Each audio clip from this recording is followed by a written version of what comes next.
আজকে তোমাদের সাথে শেয়ার করব কুলের আচার কিভাবে কেমনে বানাচ্ছি। তোমরা সঙ্গে থাকো, ভিডিওতে দেখতে থাকো পুরো ভিডিওটা।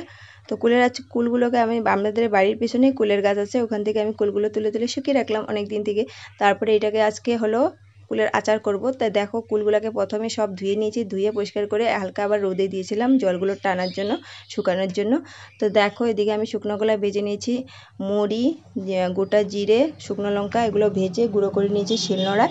আর এদিকে আমি ফোড়নের জন্য তেল দিয়ে দিলাম, সরষের তেল, শুকনো লঙ্কা আর পাঁচফোড়ন দিয়ে কুলগুলোকে এখন ফোড়ন দেবো। আর এদিকে আমি আখের গুড়টাকে ভিজে রেখেছি জলের মধ্যে, কি আখের গুড়ে কোনো সময় বালু থাকে তাই।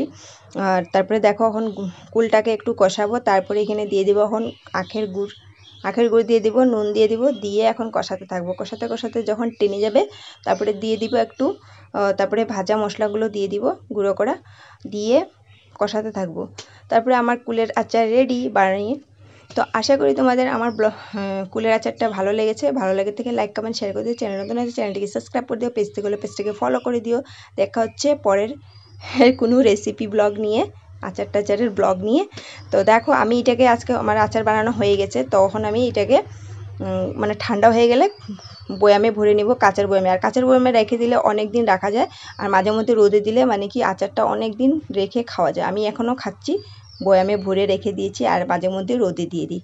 তো চলো বন্ধুরা, টাটা বাই বাই, ভালো সুস্থ থাকো। দেখা হচ্ছে পরের কুকিং ব্লগ নিয়ে। বাই বাই, ভালো সুস্থ।